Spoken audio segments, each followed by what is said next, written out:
let me begin. A lot of people, mainly in person, have been asking me to make a tutorial on fry screams. So, I decided to make one. I'm not the best at explaining these things, but hopefully this will give you a good grasp on it. Okay, so, as most of you all know, if you know anything about screaming, is you want to focus all your power on your diaphragm. Okay? Basically, to do that, act as though you were yawning. Because when you yawn, you're using your diaphragm. Okay? So when you yawn. Okay? That side, don't do that.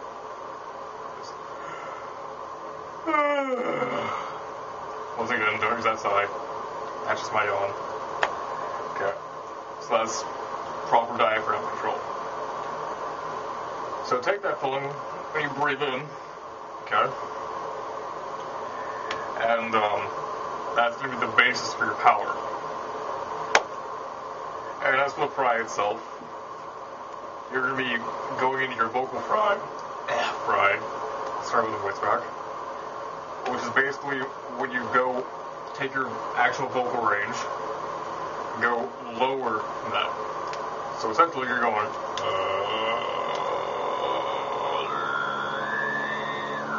okay?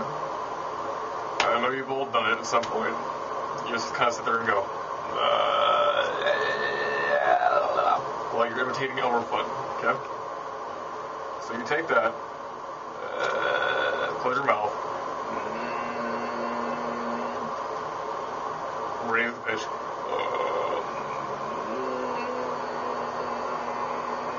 Open your mouth.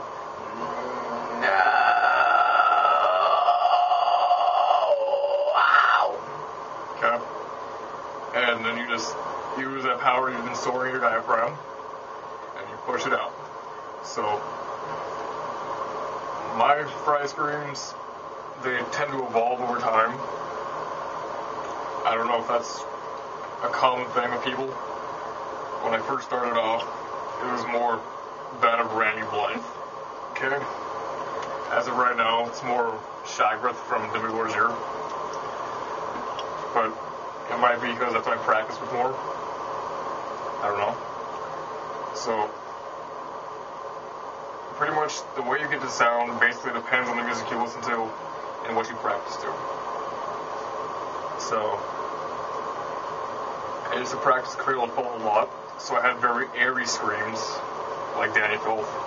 His technique isn't that great, but I like the way it sounds. So, yeah, it's basically power. That's it. Almost everybody can have the fry scream technique down in some way, shape, or form, but everything you do is focused on the power. Like if you were to do a false chord, which is just like, yeah. You're basically just going, like that sign at the beginning that I told you not to do. False chord screams are a lot easier to do, but they can potentially hurt you. So I would stay away from using them. Work on the fry more. And things that help with your fry. Make sure you're hydrated. That's a good tip for like anything you're doing. I'm not good at that one because I drink a vast amount of Pepsi, like a plethora of Pepsi. And yeah, and you want to do vocal like exercises too, because of the fact that if you don't, it's like jumping into a ice cold pool without doing some sort of like thing to get your body used to it. You just get in there and it's hell for the next 5 minutes. So, unless you want your screams to sound like hell for the next 5 minutes, warm up. Okay? And in terms of range, it's just like singing. It's one of those things you have to develop by working on it. So it's like, if you go like high, like,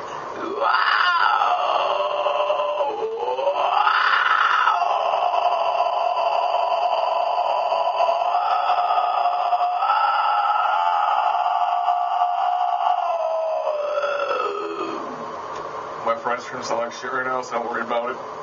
Yeah, if you ever go high, it's just one of those things you have to work on for a long time. I can't really go low right now, for reasons unknown to me. I haven't warmed up today. Once again, being a hypocrite, going against my own advice. And, yeah. Hopefully this helps some of you. And if not, I'm sorry. There's plenty of videos out there. And, you know, for the most part, most people figure it out on their own. So, they can do it, so can you. I had help from videos, but I had the concept down on my own. Except for false chord. I think that's so easy a caveman can do it. Actually, cavemen probably invented it. Whatever. So, without further ado, I wish you all a good day, night, whatever it is, where you're at, what time it is. I don't really care. So yeah, good day.